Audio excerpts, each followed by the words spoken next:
introduce the program to you.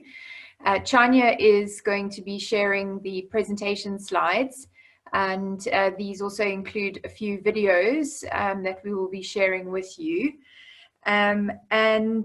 Before I start, I will correctly address you that we are joined by the MBA graduating class of USB 2020, so thank you very much. We're going to have Q&A right at the end, but feel free to use the chat function if you want to start posting any questions in the interim. Also, thank you to Jesse, Hurst, Thanesh, Viti, and to Shivani for joining us. As Danielle mentioned, they all three took part in CEO1Day 2019 and are very, very excited to share some of their feedback and observations with you. So I'm going to start off by sharing some more background to who our organization are before we kick off with the specifics and details of the CEO1Day program. It might be helpful just to give you some context and background as to who Odgers Berndston are. I'll start off by sharing our team, some of whom are here on this call today. We have a number of our consultants and some of our research associates and business support team following us here. So moving into the next slide, we've got some of our researchers, associates, partners, and the last slide sharing Teo and Shahida. Thank you, Chania. So Odgers Berndston is one of the larger global search firms. We are classified as a professional services organization, and we have been in existence for over 50 years and have been present in South Africa for the last 16 years. And the work that we do, we perform out of all the corners of the globe. We have offices in 29 countries and just over 60 cities. And really our main efforts and ambitions are supporting various organizations in securing and identifying the winning and leading talent to grow their organizations and drive their strategies. So you will hear us refer to ourselves as headhunters or executive search consultants, but our effort and work sits firmly in securing executives and board members, as well as working around leadership development and advisory work, be that psychometric assessment, talent management, succession planning. So that's just a little bit about what we do. Our culture of our business is quite quirky and unusual. We're not your typical professional services firm. We're quite non-transactional. And we are quite flexible and adaptable in terms of the work that we deliver and how we interact with our clients. And we have a number of deep sector and subject matter experts who support a range of industries and functions. And it's really about bringing together the right team to deliver our work. Moving into our brand, we talk about partnerships, and the three tiers to our partnerships would be the candidates that we seek out and represent, the clients that we work for, and then our colleagues. So working in teams, collaborating across the globe and delivering high level of service. A map here to show you a representation of where we are, as I said, really in all corners of the globe, and growing, still growing. A big emphasis for us in recent years has been the United States, which in fact is the biggest headhunting market in the world. Moving to the local team, we have offices in Johannesburg and Cape Town. We have a team on the ground here of 23 people. and we work across the continent. So the projects that we deliver, a large number of our clients would be here in South Africa, but we also deliver work in key markets right across the continent. We also have a number of languages spoken in our team, and a very diverse group of people. The recruitment industry is often quite misunderstood. You'll hear a lot of terminology around how we talk about ourselves and differentiate. And headhunters are really aimed at the board and succession to board level. And the work that is performed by a headhunting firm or an executive search firm is very much client-led and is remunerated on a retained basis.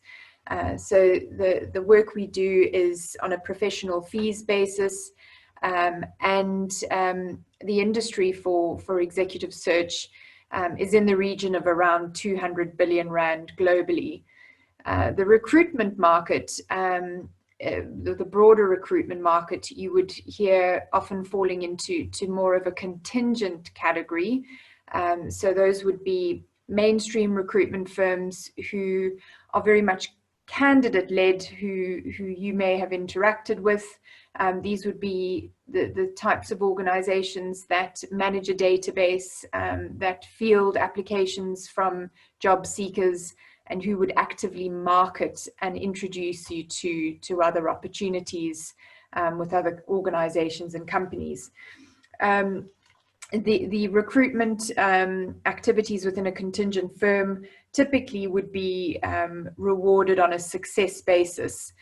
So there's definitely some nuances in terms of how recruitment and search firms operate.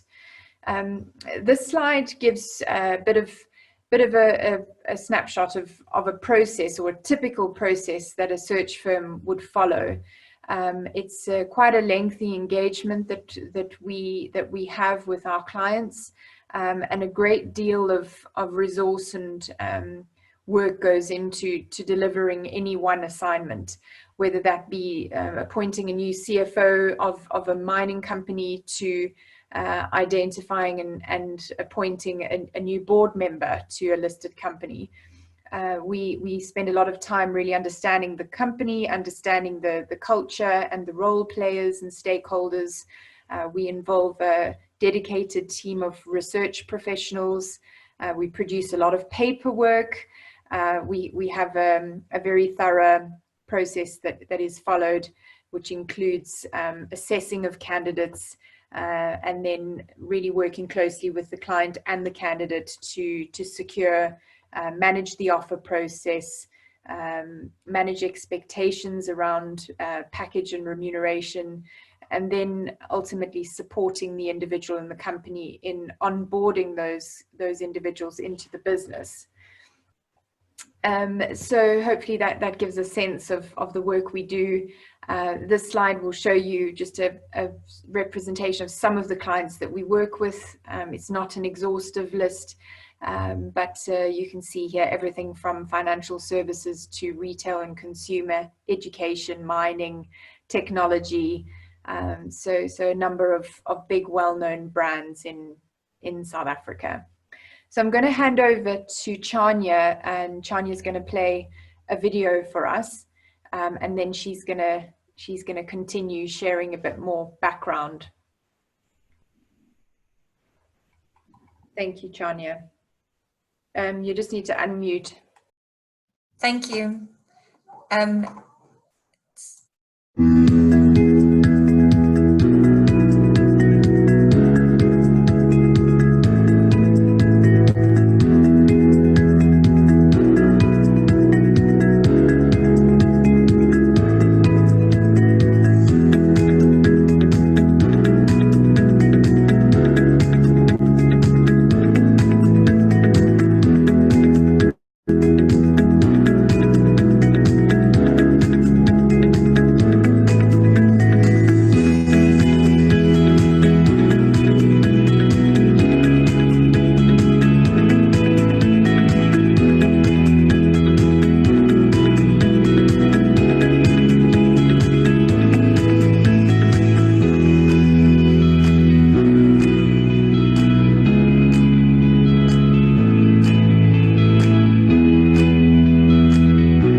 video on our program, the CEO for a Day. CEO for a Day is a global program, so it's run in 13 countries worldwide. And so far, we've had over 400 CEOs who've participated in the program, with more than 17,000 applicants. Globally, it's been running for 10 years, but locally here in South Africa, we've been running it for 6 years, so this will be our 7th year. And we've had a growing number of CEOs who've participated in the program. It started off with 5, and 1 year we had 18, but usually we like to have about 12 participating CEOs in order to help with the administration of the program. And Odgers Berndston is really about all things leadership. So this program gives you an opportunity to spend the day with a CEO, observing and learning from them. But for us, it's an opportunity to give clients a unique experience and a day to pick the brain of tomorrow's leaders. The selection process is detailed in the next slide. Online applications will start on the 1st of June, and that will be running for a month or so. We then review the online applications and make a selection of semi-finalists. The semi-finalists will all need to complete a leadership assessment, which is part of our LeaderFit model, which I'll go into a bit more detail in a few slides' time. And then we have an interviews process. So the interviews and evaluation will happen with our consultants, similar to a normal search process, but a little bit abbreviated, as well as a debate.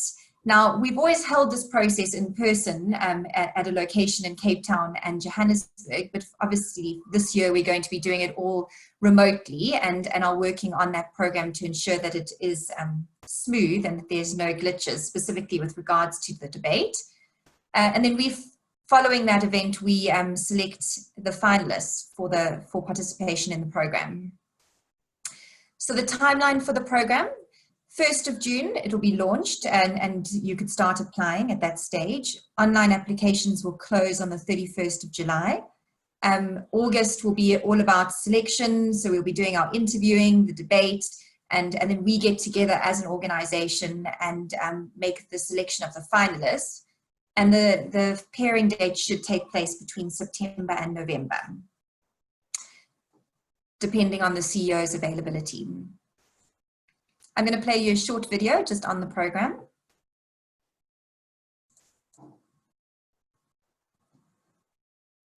CEO for a Day is a global Odgers Berndston program, which is used to foster future-fit leaders across business sectors. In this program, we pair top MBA students with leading CEOs, and it's an opportunity for the students to spend the day in the shoes of a CEO, learning about the organization and different leadership styles.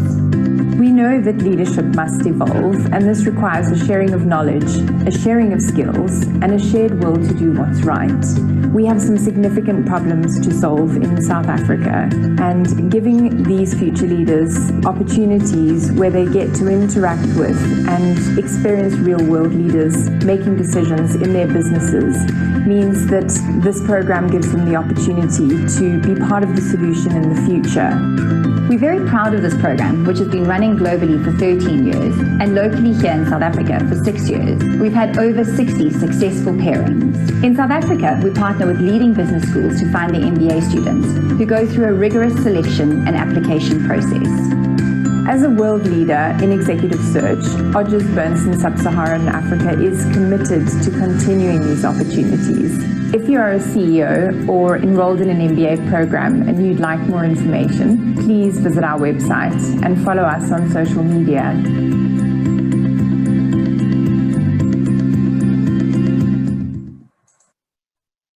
CEO for a Day is a global Odgers Berndston. Okay, so the participating business schools, we've got USB, WITS, GIBS, and UCT Graduate School of Business.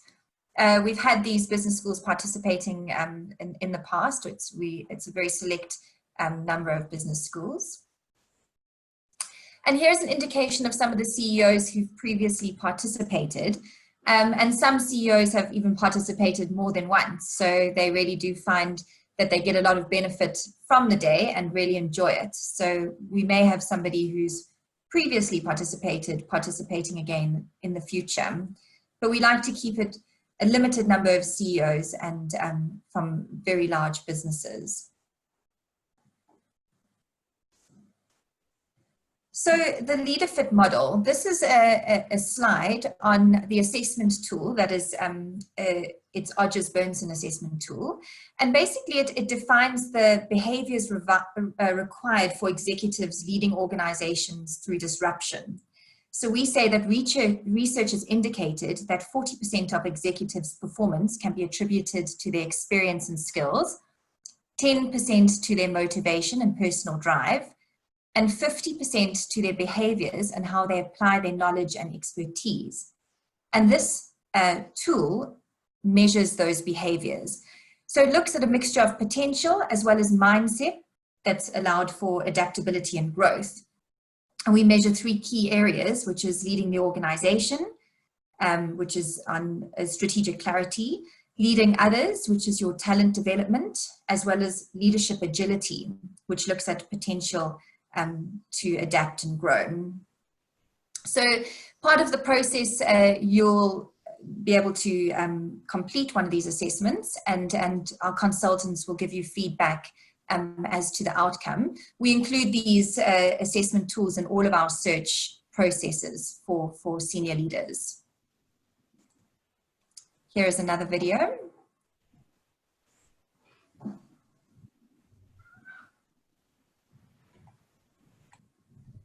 Sorry, it's nothing.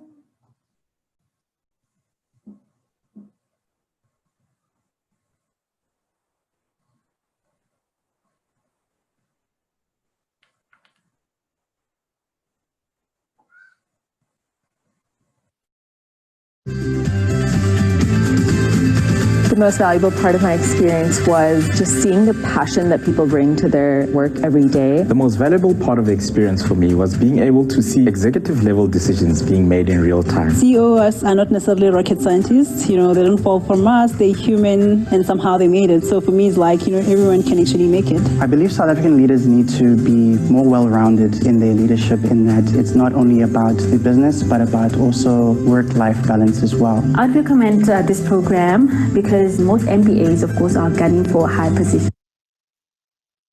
So it's a great exposure for them to see the realities of the executive positions that they're gunning for. When I'm CEO. When I'm CEO. When I'm CEO. When I'm CEO. When I'm CEO. When I become the CEO, the first thing I'll do is contact Odgers Berndston and say, I want to be the candidate CEO because I like to mentor the future pipeline. When I'm CEO, I'll remember that 2 CEOs took very valuable times out of their day to teach an MBA kid how to be an adult. I will build a very strong and diverse team who will be able to align to the value and vision of my company. I will concentrate on my people in terms of ensuring that they are developed, ensuring that they are aligned to the strategy, and ensuring that everyone understands the strategy that I want to execute.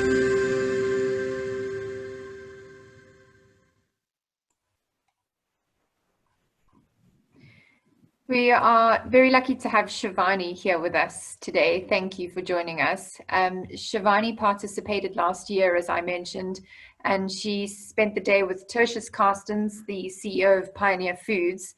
She was also lucky enough to be invited to spend a second day in a group of 3 with Stephen van Coller, the CEO of EOH. And Shivani, maybe you can share just a little bit about who you are and why you chose to do an MBA. And then we've asked you to share some of your learnings and some of your observations from your days with the CEOs. Thank you.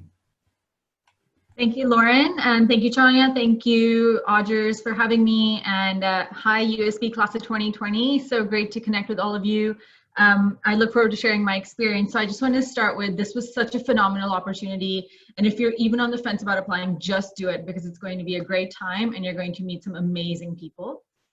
So first of all, I decided to do my MBA because I wanted to pivot my career from the oil and gas industry to do something that was values-based and something that I was really passionate about. And that's why I decided to go do my MBA at UCT last year. USB is equally great. No hatred here. Love you guys. So I'll start with a little bit more about my day. So my first day, as Lauren mentioned, was with Tertius Carstens at Pioneer Foods. It was very exciting because it was right after the announcement that PepsiCo had acquired them, which was one of the largest acquisitions in Pepsi's history outside of North America. The day started very early in his office, and I was just so pleased to meet him. He's such a down-to-earth person. And we started by driving to Parle at their Sasko facility. And I actually had no idea that Sasko was part of their portfolio. So I was so excited because I love their bread. And that was a great time, and just met people there who, like one guy had been working there for longer than I've been alive. I mean, testing grains that make perfect maize. And for me, that was so phenomenal that people are so passionate about things that we take for granted and that we can buy every day on the shelves.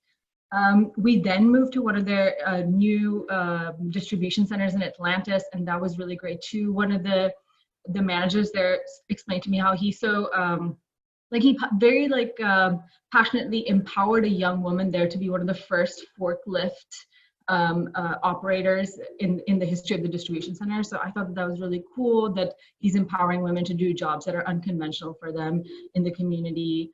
And then we ended the day back at Tertius's office with his head of HR, and they went over the performance of almost every single person who works in their head office.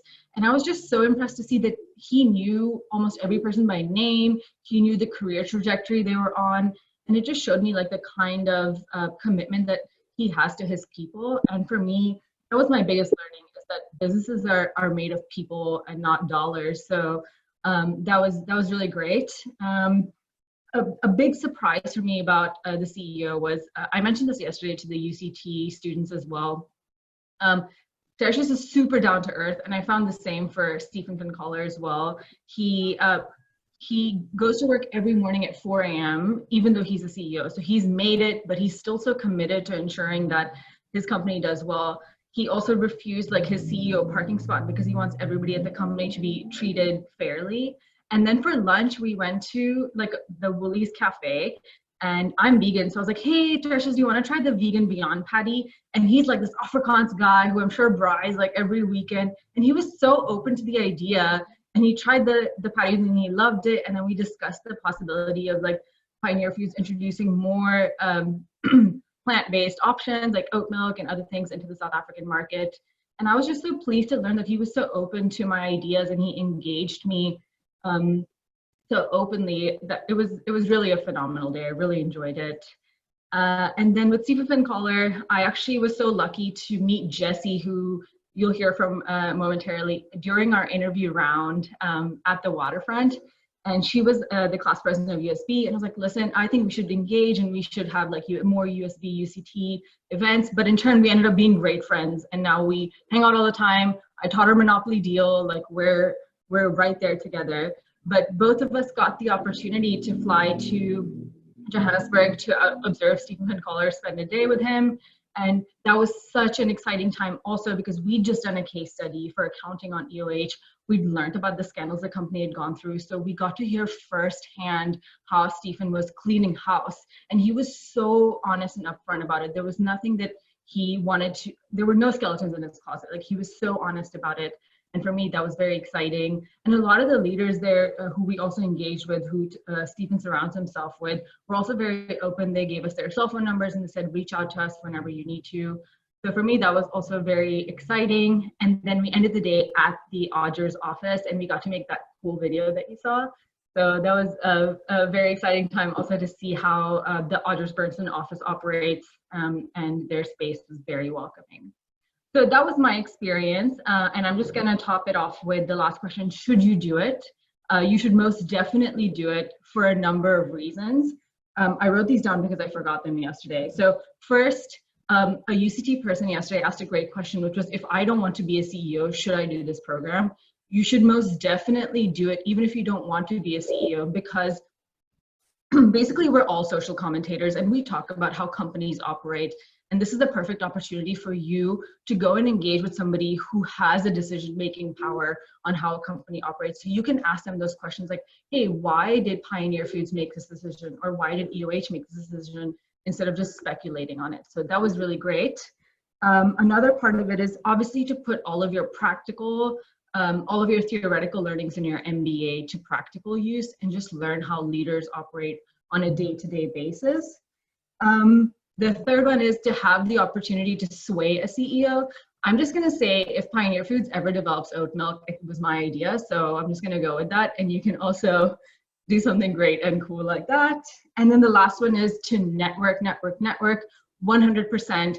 This event itself, just the interview round and the debate, was the first time I came in contact with the USB MBA. So we had about 10 of them there, and it was so great to meet people and just like compare notes. Hey, how is your MBA program? How's my MBA program? And just make friends for life, create a network, and find who the future leaders of this country or the world are going to be, because they're right there at the table with you participating in this program. So I'm just gonna end here, and please feel free to reach out to me if you have any questions. You can add me on LinkedIn, or you can get my phone number from Lauren or Chania, or my email, and let me know if you ever need any help. Thanks, guys. Thank you very much, Shivani. That's a glowing endorsement, and you certainly provided a lot of content for us, and thank you for being such a great supporter. So next up, we've just got a few action snapshots of some of the pairings that took place last year. I'll give you a quick rundown. So top left corner is Stephen van Coller from EOH with Chuni Ramutla, who came from Gibbs. Next is Priscilla Mabalani, the CEO of BP. She shared her day with Tembisa. The next is Gavin Dalgleish, the CEO of Ilovo Sugar, with Tanesh, who you're going to hear from shortly. Next one is Tsepo and Saxon Tumbela, the CEO of Hollard. Bottom left is Thomas Schaffer with Katlego. They spent the day in the Eastern Cape at Volkswagen. And Basani Maluleke, the CEO of African Bank, with Maklokonolo. They spent a day in their executive committee strategy session, which was very interesting to be a fly on the wall. Jessie Hurst, who you're also going to hear from shortly, USB, and she spent the day with Andries van Heerden from Afrimat in the mining sector. And then Lillian Barnard, the CEO of Microsoft South Africa, with Leah Betswe. Thank you, Chania.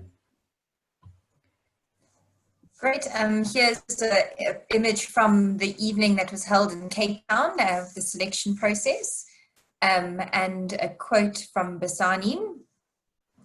I'm thrilled to have the opportunity to see the world through the eyes of future leaders as my team's leadership style evolves. Over to Thanesh. So he was paired with Gavin from Ilovo Sugar, and he's going to be sharing some of the insights from his day. Thanesh, over to you. Yes, thank you, Shania. Hi, everyone at the USB. So thank you as well for having me to share my experience with you all. Yeah, as we noted, I spent the day with Gavin Dalgleish, MD of Ilovo Sugar Africa. So my day actually started the day prior. I did a crazy thing. I caught a flight to Durban, when people actually did that still. But yeah, anyway, I started my day early with Gavin. 7 a.m. we had breakfast. We got to know each other a little bit. He told me about his early career as a chemical engineer, and that resonated with me because I also started as a chemical engineer, so that was quite interesting. And then we got to work. So well, so the day started with throughout the day we worked through 3 of the hub's strategy presentations. So how Ilovo set up is they have operations throughout South Africa, Tanzania, Mozambique, Zambia, among others.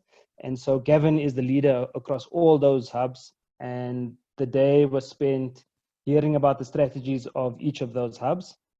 And so there were a few interesting things that I observed. So I'll share those with you. Firstly, like especially in South Africa, given the headwinds that the industry has faced here, some of you may know there's a sugar tax that was implemented a few years ago. Tonga Hewlett had a scandal there, which actually impacted Ilovo's business as well. So it's very interesting to see how Gavin and his executive team were planning on how best to use the resources and the capabilities to deal with those challenges. It was also interesting to see how they plan to really take advantage of the opportunities elsewhere in their portfolio, since they operate throughout Africa. And it just gave me some insight into how you run, or at least give me some insight into the challenges of running a really complex multinational business. So that was really eye-opening for me. And what was also very interesting for me was to see how so much of what we learn on the MBA is actually comes to life in sessions like that and in interactions like that. And also to see how much of what we learn on the MBA actually isn't being implemented and could be implemented. So that's the value we can add when we sit in on those sessions. But my biggest learning and biggest surprise, so I shared this yesterday, a big surprise for me was how popular Coke Zero is at Ilovo Sugar App. It's a, you know, Gavin had a Coke Zero for lunch and was like, I had to point out what's going on here. But really the biggest surprise for me was, you know, my preconception of what a CEO would find most important would be like profits, operations, you know, I would think they'd be really driving on performance. But in all of those strategy sessions, the focus was really around the people. And he really brought to life that Peter Drucker quote, that culture eats strategy for breakfast, because they really focused on everyone from their contract farmers to middle management. And that was a really pleasant surprise for me. And when I asked him about it, he also shared that looking after people and nurturing that culture is core to the values of Ilovo, and it resonates with his own values, and that's why he built such a long and successful career there. And so it was cool for me to learn also that, you know, all the personal leadership stuff and organizational value stuff that we are taught on the MBA really manifests, and it's actually the foundation of a leader's success. And so the question is, would I recommend the program? I would highly recommend the program, and for me, there are 3 reasons. The first is it gives you the opportunity to see firsthand how everything that we learn on the MBA is being applied or can be applied in a real business.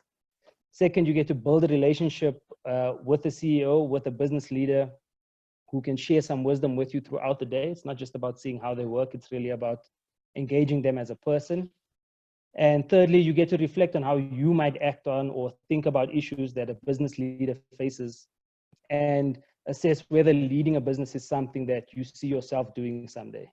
And so in addition to the day, another reason that I highly recommend going on the program, and Shivani alluded to it earlier, is the selection process is also very interesting and insightful. So you get to meet really interesting and engaging people, and you get to have some robust conversations in that debate portion with fellow MBAs.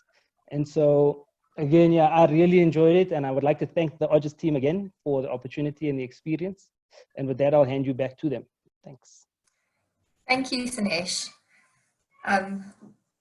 Very interesting days that everybody has been having.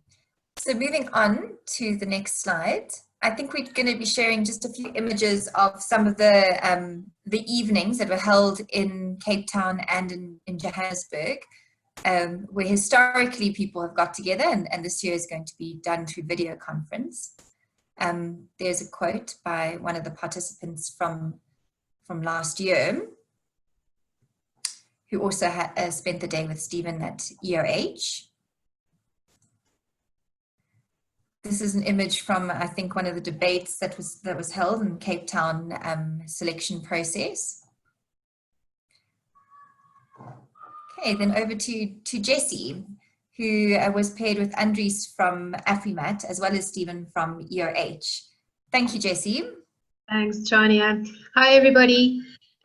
So yes, I was one of the lucky few to be able to spend 2 days. My first day with Andries at Afrimat was absolutely fascinating. We started the morning off with a senior management meeting his team and listening to their current agenda items. And then the day got hijacked by this very important acquisition decision that they had to make.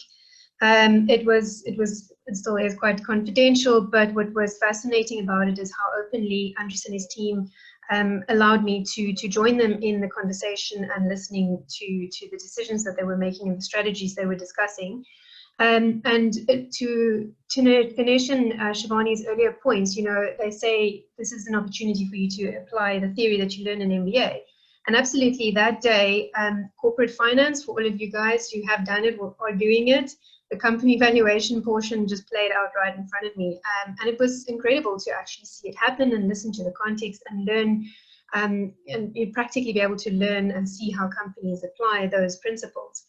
Thereafter, that same discussion then went further to Stellenbosch. So I was very fortunate to meet the previous CEO of Santam, Johan van Zyl, and the previous CEO of Sanlam Investment, Johan van der Merwe. Very, very smart people who are the investors of Afrimat.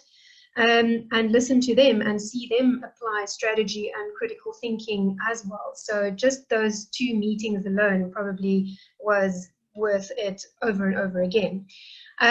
What I found, what the biggest learning for me was, particularly the day spent with Andries, was just how important it was for him, and he emphasized the point in terms of who the senior management team is. He was very intentional in terms of who he chose as his leadership team. And then what was very surprising as well is he asked me for feedback as well, and I could have the opportunity to have relevant conversations with him. For example, I broached the subject of the lack of diversity in a senior leadership team in terms of gender, and he welcomed the conversation, and he helped me understand the industry and the background of it all, because I think oftentimes, being social commentators, we think companies run or leaders run their companies in very specific ways, but you don't always get to know what the context and the legacy behind it is. And that particular conversation really shifted my view on it, because Afrimat is quite a male-dominated mining company, but there was good reasoning behind it as well, and to see the plans that they were putting in place to correct that was quite enlightening. The second day that we got to spend with Stephen Van Coller, the CEO of EOH, was just as interesting, with the background of EOH, taking that into context. I was really surprised at how very frankly Stephen spoke about the challenges that he had. And I mentioned it last night as well. There was a line that he said that I really cherish. He said, sometimes in life you don't get to choose the problems that you inherit, but how you step up and meet those problems really defines your character. And I think it's true for a lot of us. We're going to be facing that as future leaders. And just seeing his approach and what he's done, again, very intentional how he chooses his senior membership, his senior team, who the members are. And then the practical learnings as well that I took away from it was, Stephen said, never underestimate the power of sharing a problem with other people. And I think sometimes even in the MBA program, you kind of get caught up in it all and feel like that the weight of the world is on you. But this is just such a good reminder to be able to build that network and build that connection with people around you to help you solve it. My biggest surprise about the CEOs were just how nice they were. I don't know why I thought it would be Devil Wears Prada, but it really wasn't. They're lovely people. And they're exceptional at time management. My goodness, their diaries are packed, but they just make sure that it runs absolutely brilliantly. And then also the recommendation for this program. So would I recommend it? Absolutely recommend it. Similar reasons to Shivani and Dinesh as well. You firstly get to see what that C-suite looks like. I think a lot of us have an idea more or less of what it is. Sometimes we think it's quite glamorous, or sometimes we think we're not good enough for it. Either way, you get a practical hands-on experience of what it's like. And I think that is such a good thing to help you shape your own decisions about where you're heading. Similar question from the UCT team last night was, should I apply and go on the program even if I don't want to be CEO? Again, to echo Shivani's answer, you have to do this for yourself, because you have the opportunity to actually see how good you are or where you need to further develop. Which brings me to my second point, is this program gives you the opportunity to actually compare yourself with other business schools and MBA students in terms of seeing what their programs are like, and also what competition in a way looks like, but again, to make those great friendships and build connections with people who we definitely will be working with again in future. And then very much lastly, also the Odgers Berndston network and their team are an incredible bunch of people, and to be able to network with them and to learn more about what they're doing, I really cannot emphasize the value that this program brings. So there is just nothing that I can think that wasn't good about it, except not getting paid as a CEO. I think that's really the only thing that was not as great, but other than that, absolutely cannot recommend it highly enough. Thanks, Chania. Thank you, Jessie. So over to a few, I think we've got some more pictures. Let's have a look, and some comments from some of the CEOs who've participated. So our philosophy at EO, okay, moving on. The next image is of the Johannesburg office and one of the evening that we had there. And then a quote from one of the students who participated last year. If I can just add there that Amogelang spent the day with Grant Patterson at EdCon, which was, of course, a very, very interesting experience now into the future and looking at where where EdCon find themselves. I think that was a very valuable experience. Sorry, Chania. No, thank you. So, I mean, I think that hopefully Jessie, Thanesh and Shivani have explained their view as to why you should apply. Some of the points that we mention are that it's going to build your tools and skills required to hopefully aid your career, give you exposure to our selection process, and provide some feedback from the leadership assessment that you'll do, and hopefully strengthen your presentation and interview skills through the process and through the interviewing, as well as the debate that takes place. And then the final bonus is to spend the day with a CEO and be able to apply your knowledge and to see what it's like to walk the shoes of a CEO. Mentoring and coaching, we mention that because it's an opportunity to spend the day with a CEO, but in the past, relationships have formed that have resulted in a mentorship relationship post the actual day. As well as the opportunity to research and learn about different industries, and because it's always good to research the organization that you're going to go into and then really get a deep dive into that organization during your day.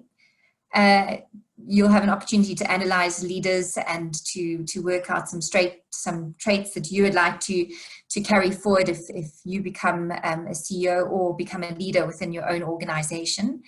And then to provide a new experience, which I think we're all looking for, a new opportunity to experience something different.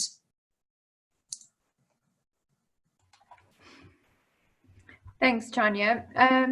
In closing, before we move into the Q&A session, we just thought it would be perhaps helpful to share with you a few tips and helpful advice coming from headhunters and recruitment professionals in terms of your own contemplation, looking at new opportunities in the future. Clearly this is for most people a bit of a watershed moment that you may well be considering moving into different organizations or pursuing different avenues. CVs, really important document and a very, very important part of representing yourself to either an organization or to an executive search firm. For us, looking at these documents on a daily basis, there are a few things that we always find important and helpful. CV document really should be as short as possible. Very important to keep that to the point, really only including the headlines. Try and avoid adding too much text and too much waffle. Important to keep the format of the document from a layout perspective quite professional and clean. Choose a text and a font that's easy to read, and also try not to include too much imagery, or we typically don't recommend adding a photo. You can if you want to, but keep it professional and appropriate, just a headshot, black and white. Make sure that you include in your CV any data that talks to size and scale, to give the person reading it a sense of your responsibilities, whether that be budget, people, headcount, and then some key aspects of your outputs and your achievements that stand out for you. Probably no more than 3, maximum 4 pages. Some people keep them even shorter, so 2 pages is also fine. You don't really need to add too much personal detail in terms of family. You don't need to add things like ID numbers, driver's license. That's really not relevant at all. Make sure you do update your LinkedIn profile regularly as well. That is something that people do look at, especially headhunters. So make sure that your CV and your LinkedIn correspond with each other. And always remember to PDF your document before it goes to anybody. And then thinking about prep for interviews, whether that be an interview with a headhunting consultant or with an employer or an HR team themselves, preparation is really key here. And given the context of how we are all working and living now from home, it's likely to be, certainly, I would think, for the next 6 months at least, that these meetings are going to take place in a virtual setting. I'm sure you've read lots of articles about how to prepare yourself, but just to point out again, make sure that you prep beforehand and do as much reading and gathering of data as possible. The search firm or the headhunter recruiter that you work with should always provide you with a job spec or a candidate brief. But do your own research. Good to familiarize yourself with the most recent integrated annual report. Make sure you've researched the bios of the people that you're going to be meeting with. When you're setting up your technology, make sure that you've done a test beforehand, that the background in the room you're using is appropriate and quiet. No one's going to disturb you if possible. People are mostly understanding of that, but just try and be mindful of any background noise. And then make sure that your laptop or your device is sitting at an appropriate distance, that it's probably raised up on a few books and pointing straight at you, the camera, rather than looking down or looking up. Maybe do a test run with a colleague or a friend beforehand. Make sure the audio and video is working, your internet's working properly. I find plugging in a data or LAN cable into your laptop directly, just to ensure that your internet is consistent, is very helpful. And when it comes to the interview itself, try to not try and drive the interview or to overpower the person you're talking to. Make sure that you answer all of the questions. Try to provide examples and stay on message. Keep eye contact, avoid overfamiliarity. So these are just a few things that you can think about in preparing for these meetings. So Chania, you can move on to the next slide. This is really a few ideas for you to think about when talking to recruiters. Important that you understand if a recruiter that you're talking to is from a firm who speculatively introduces people to companies. So are they very much candidate led, and are they going to introduce or share your information with a number of companies? Or are they a professional services search firm that is working on a particular mandate and a particular brief? If you are going to be sharing your CV with anybody, make sure that you understand what their own rules are in terms of sharing of any information. You really should be consulted before the recruiter shares your CV or your information with any company. Data protection is incredibly important, and you have rights in that regard. Develop a relationship with a handful of key consultants in firms where they do know what their subject matter is. So it might be that they specialize in a particular industry or in a particular functional area. Ask for their help in negotiating offers when it gets to that point. Seek their input and listen to their input.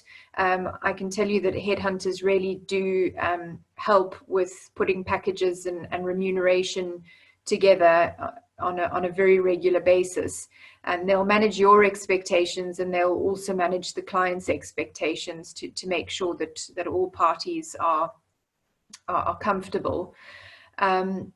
Perhaps important that you're also open to the feedback. So if you're not successful in a particular application process, ask for feedback from the consultant, and take that on board.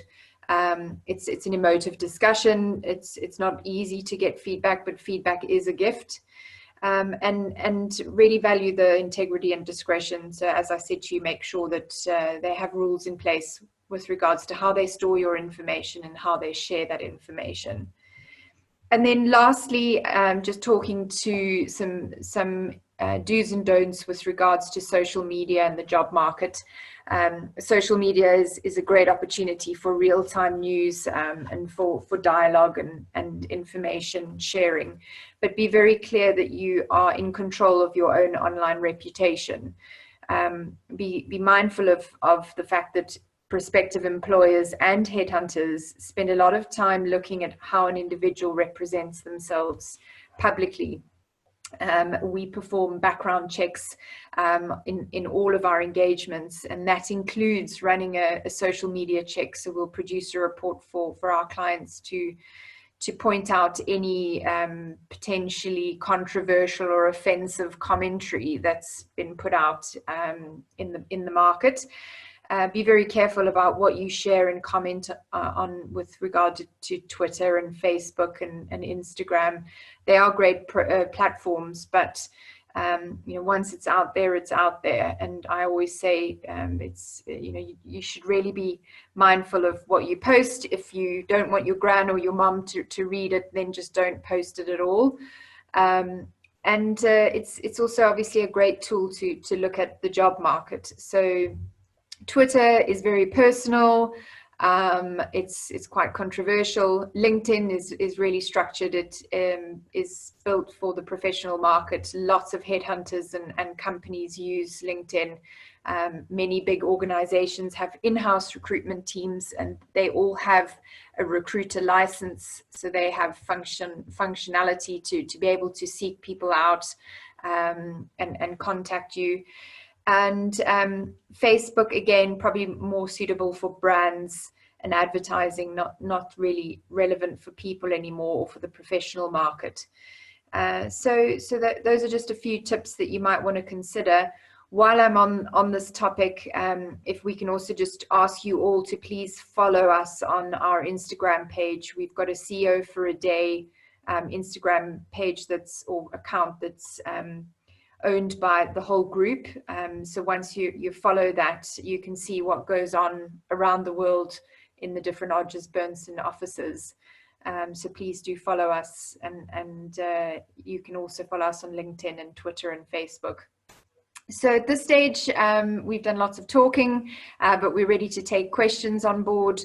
If anybody would like to get started, I'm also going to have a look at the chat room, and I can see that I think there's only one question so far. So the debate or the debate round table, how that works and what kinds of things are debated.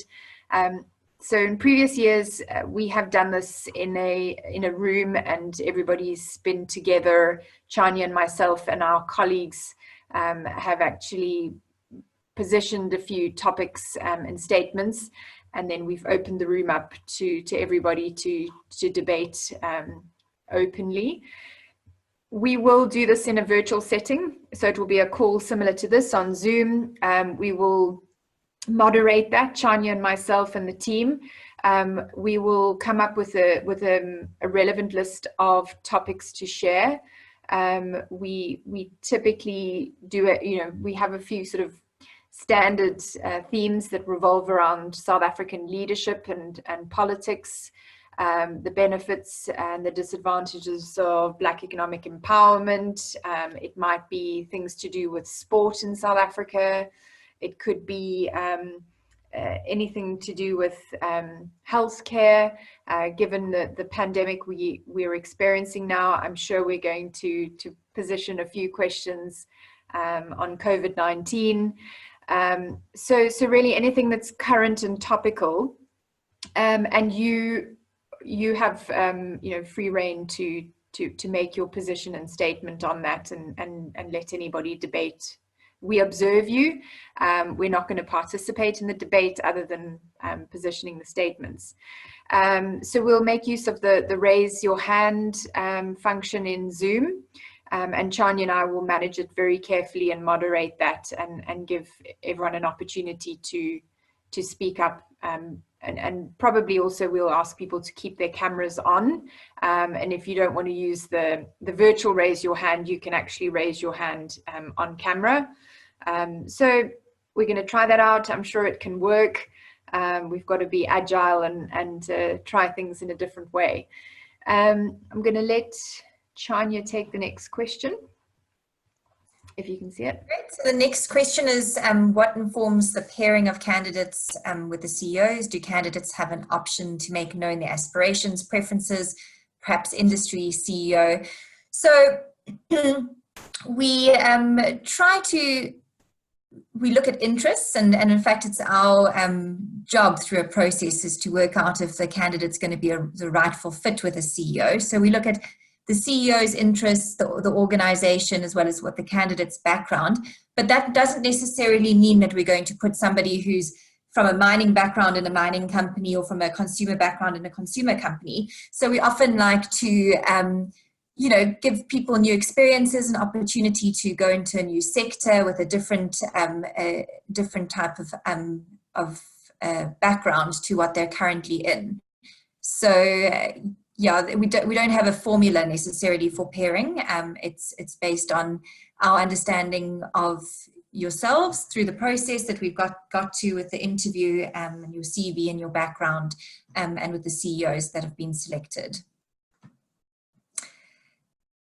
And 1 year we did ask people for preferences, but whether we will do that, I don't think we'll do that again, because it did get a bit more complicated with trying to ensure that people got their preferences in the process. So yeah, it'll be our decision, I think, finally. Any other questions? We also do, leading up to the debate session, we will space it out, but each semi-finalist will have about a 30-minute virtual interview with one of our consultants. So that's sort of an experience of what it's like to have an interview in a formal selection process, even considering what it might be like applying for a new job. So that will be very helpful to you as well. How can we prepare for the debates? Read. I definitely think it's important to be current and up to date on any world events and local politics. So perhaps you might even want to role play a few things in your study groups with some of your friends and your network in business school. And we were asked the question yesterday evening around anything that can trip candidates up in this debate forum. I think the most important is that we're looking for people who make a sensible, rational argument, and people who have an opinion, and that it's well thought through, and that it's respectful in terms of how they interact with each other. It can get quite heated. We've seen a few arguments starting between people, but generally, everyone's been respectful and appropriately behaved. And then really, we're looking for people who do speak up. So make sure you do actually participate, rather than just not saying anything at all. We are probably going to not look positively on you for if you don't participate in the debate, or if you do sort of show up but don't say anything. It's not going to help. So we're looking to how you think and how you formulate an argument and a response. Yes, scream politely. I like that. Chanya and Lauren, we have one candidate who wants to ask a question with his video and voice. So sure. Okay, Abel, you can go ahead. I'm mute. Thank you. Still learning this technology. Hi, Abel. Yeah, how are you guys? Thanks for an interesting presentation and opportunity. I just wanted to find out, you've heard stories that once you've done your MBA and you go back to your work environment, you find that there's now suddenly a mismatch.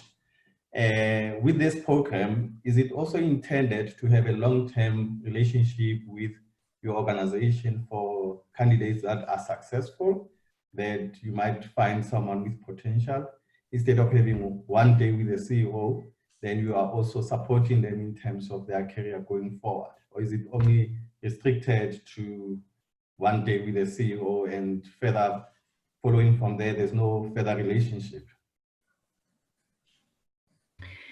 This program is absolutely an opportunity for us to identify talent and for us to stay close to that talent. It's a great way for our consulting team to build our own network and database when we are handling the next brief or the next many briefs that we're thinking about candidates that might suit a particular role. And I can tell you that we have formed a very strong alumni of this program. So we track and stay close to every individual that's participated in the last 6 years. And we host a few events where we will invite past participants to join. Those are great networking opportunities. We try at least to have once a year where we invite all of the previous year's CEOs and students where they're available to join in. So that's great, and we typically have a guest speaker who comes along. So it's a very good networking opportunity, and it's definitely for us a great way to build our own network. We have also had a few occasions where a new role or employment has been a consequence or a byproduct of this. I think to date we've had 3 people who've ended up joining the organization. So that's really fantastic. We're very proud of that, but it isn't the main aim. So just to be clear, it's not about us being expected to find you all your next job.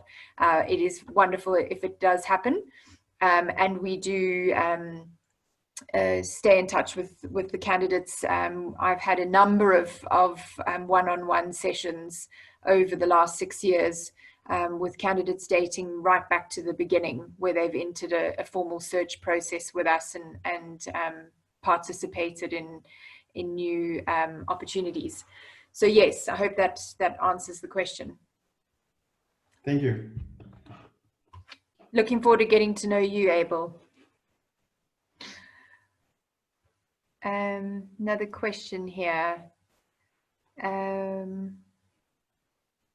we have one question from someone, Kodani over voice. Hi guys, sorry I can't open my video. I'm not locked down.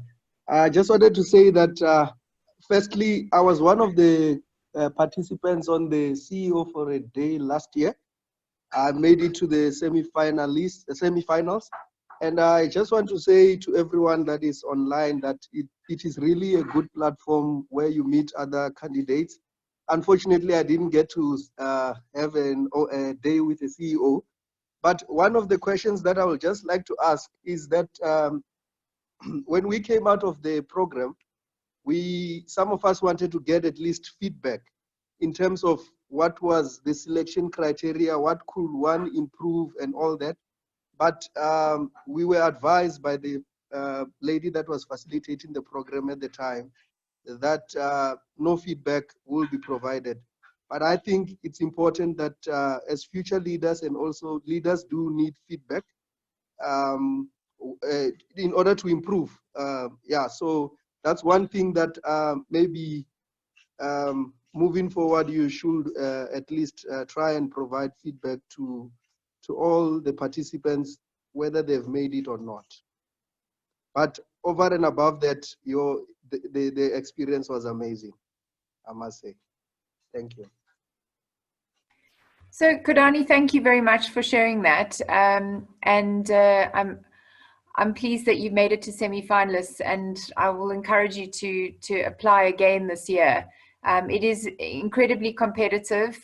We receive about 120 to 150 applications, and we settle on between 10 and 12 finalists. So it is competitive. And I'm sorry that you didn't get sufficient feedback on why you weren't successful. We will, of course, endeavor to do that, but it's not always possible to do that for everybody. But I would encourage you to take part this year. I'm going to go and have a look. I'm going to go and have a look through last year's applications and refresh myself on who you are. But yeah, I hope you will apply again this year. Thank you for the feedback. Great pleasure. Any other questions? Happy to take, and also Jessie and Dinesh and Shivani here if you've got any questions for them or any of our team. Yeah, maybe just a little bit of advice that I can give to the guys who are going to do the online applications and even in preparation for the finalist event. Take some time to prepare for it thoughtfully. I know some students kind of just showed up and thought, well, I'll wing my way. It does stand in good stead for you to apply your mind and really think about, mindfully writing your applications and getting your CV in order. And even the evening of, to really think about how it is that you want to brand yourself and bring your message across. So spend a little bit of time on it. It's definitely worth the investment. Thanks, Jessie. No more questions. Danielle, anything you wanted to share or any observations from you? Anything we've missed? Well, I think one of the questions we get each year is I don't know if those questions get funneled through to you, but one of the biggest ones we always ask is how can people prepare? And I think that echoes what Jessie just said about preparing for it and not just coming in and winging it. But what do you think? I mean, we at the Career Leadership Office at USP, we do offer career coaching and career planning sessions for students. But what would you say, in your opinion, is something worthwhile for these candidates to investigate before they apply in preparation for, all the stages of the competition? Chania?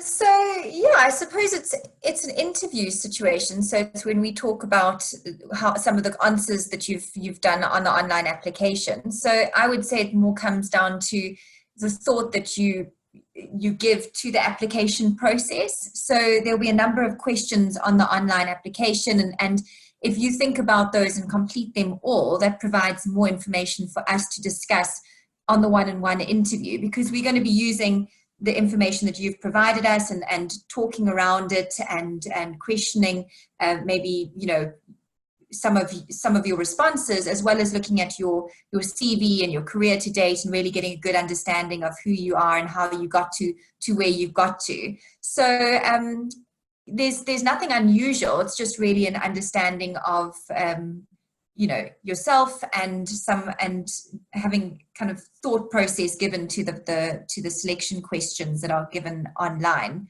because that will be the information that we have on hand for the interview. We would also probably have the assessment feedback at that point, so then we can provide additional feedback on the assessment or probe areas that may have been highlighted. And that's not something that you can necessarily prepare for, but that's just an opportunity to honestly reflect on yourself and see if it resonates with you.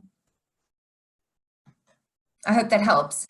But really, with regards to the selection process, because it's all online, that is the information that we have at hand to make that selection. So the more information that you give and the more honest your responses and thoughtful they are, the more likely you are to be selected to make it through to the semi-finalist round.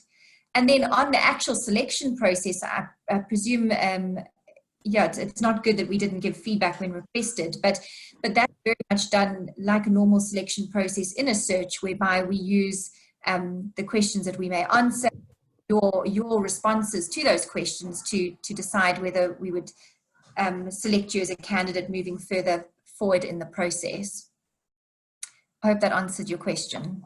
Yeah, it does. I think I missed it as well, but how long is the application open for? It starts on 1 June, and when does it close, more or less? It's open till the 31st of July, so 2 months. Can I also just introduce she's on the video or on the Zoom here is Sabrina, who's our social media consultant. And the semi-finalists and finalists will get to chat to Sabrina. She supports and runs all of our LinkedIn, Twitter, Instagram, and Facebook pages. And she helps us and plays a big role in making sure we get a lot of content pushed out. And it's probably a good idea for you to connect with Sabrina on all of the channels.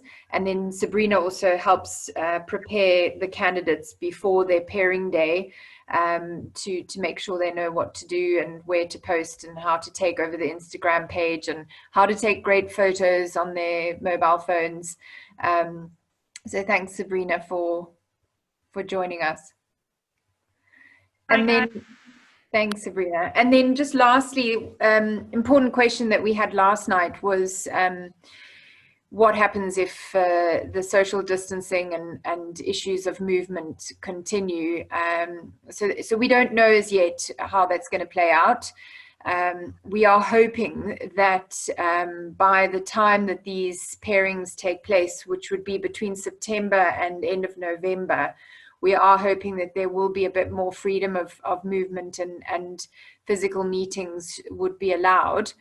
The CEOs that we've approached to date, we have said to them, of course, you know, that we reserve the right that this may not be able to happen. And in that case, we would probably look to moving these days to happen in the early part of 2021, so first quarter. So that's just something to bear in mind. If we are able to move forward with spending physical time together, then of course I think there's going to be requirements around protocol with wearing of masks and making sure that you use common sense in how you move around and observe the protocols and policies. So hopefully we will all be back to moving and meeting with people eventually. So watch the space. I think I have one final question. I know that the CEO for a Day competition is run in other parts of the world as well. So while they get to meet one another in this country, do you think that, or do they ever actually, you know, come into contact with participants from around the world? We don't organize we don't have a forum like that where other candidates around the world interact. It's certainly something that we have discussed internally. So it's something that we are talking to all of our counterparts about. But yeah, we'll work on it. Potentially in the future, we might have a global alumni forum. Interestingly, we're one of the only countries that run this program with MBAs. We chose to do that in South Africa. In other parts of the world, our colleagues actually run this with undergraduate and across a wide variety of courses and disciplines. So typically the profiles of other countries' participants are much younger. So yeah, that's definitely something we'll take on board and look into. I know we have about 10 minutes left, but I thought I would just ask Shivani, Tanesh, and Jessie, if you guys look back now on your day that you had, is there anything that you wish you would have done, or that you maybe forgot to do because of all the excitement? Is there one thing you think everyone else should remember to do or prepare for or actually ask their CEO that you didn't get to do that day? Yeah, I can go first. So one thing I would advise is definitely don't be shy to speak your mind, even if you find yourself in a big forum with a whole lot of other execs, like I found myself. So on my day, I had a lot of conversations with Gavin, but I didn't necessarily contribute in the meeting because I didn't think it was really my place. But afterwards, in chatting to Gavin, he was like, it would have been fine. Like, you can chat and share your views even in a big meeting. So to the finalists to go this year, don't be shy to speak up. I think the CEOs actually want you to do that kind of thing. Maybe check with them first, but Gavin's feedback was definitely like, contribute if you have something to share. Great. Could I ask everybody just to put their video on? I don't know if you would mind. It's just Sabrina would actually like to take an image of everybody who's on the call today for social media. Also, just to let Jessie and Shivani answer the question that Danielle asked before we do. You can go ahead, Shivani. I'm trying to think, but I did want to say, I wanted to get some feedback about the actual application process. Can I just do that really quickly? I wanted to share with all of you that, I mean, we're all professionals, so we've been there and we know how to interview. And sometimes it can be so easy to just have like a fluff interview, but I really want to urge you guys to take this application as a opportunity to share your most authentic self, because I think that obviously Odgers is going to appreciate it, but it's also going to help the CEOs who want to pair with you to get to know who you are and what you want to gain from your experience instead of having like a generic application. So be out there and maybe just be like, yeah, I'm really into diversity and I want to meet a strong female leader or whatever it may be. So just be your most authentic self. That's something that I would highly recommend. Something for my day that I would recommend, it's not that I didn't do this, but it happened organically. So I would also ask that maybe you guys do it. So in a similar vein, during your day, if there is something very specific that you're interested in doing, even though they will have a pre-agenda for you, feel free to ask your CEO or the person you're in contact with if it's something that they can accommodate, especially if you have some free time built into your day. So at the time I was very interested in organizational behavior. So I got to spend quite a bit of time with their head of HR and their group HR person, just talking about how they work on people and organizational development. So for me, that was really special that it worked out on its own. So maybe just ask for that if you don't get that opportunity. Thank you. From my side, I think the biggest thing that I do regret looking back was hesitating. So I did a lot of research on AfriMat because I didn't know the industry, which was great because you get to learn and broaden your knowledge. But I hesitated because I didn't know the industry. So there were a lot of, personal experience from my own organization at the time that I could have added value in a conversation. To Thanesh's point, once you have that freedom to raise a point, I hesitated, and I think just be mindful of that so that you're still a professional and you have knowledge now with your MBA teachings as well, or your course. So obviously don't dominate the conversation, but if you know that you've got a good question to ask or a good contribution to make, go for it. Like, don't lean into it all the way. Great. Thank you. Thank you. There's one last question from Liana on the chat. Do you choose a limited number of students from every school? No, not necessarily. It's about choosing the strongest applicants. So in some years, we've had more from particular institutions than others. So it doesn't have to be an equal split across all four. No, it's really just based on the strongest applicants and a good mix of people. So if that helps, yeah. So lastly, if we can, if everyone's able to put cameras on, so Sabrina can quickly do a screenshot. That includes Odgers Berndston team members. There's no hiding. Brilliant. Good stuff. Thank you. Sabrina, you got it. Good. Thank you. Thanks, guys. Thank you, everybody, and thank you for spending time with us and listening to the program details. I hope that you'll all apply and that we'll get to meet you along the way and spend more time together. Thank you very much for joining us today, Lauren and Chania, and the 3 finalists as well. We really appreciate giving your experience over. It's definitely something very valuable for anyone who's thinking of applying even and not quite sure. So thank you very much. Thank you, everybody, and thanks, Danielle, for organizing and coordinating this. Thank you very much. Thank you. Bye-bye. Bye. Bye. Yes.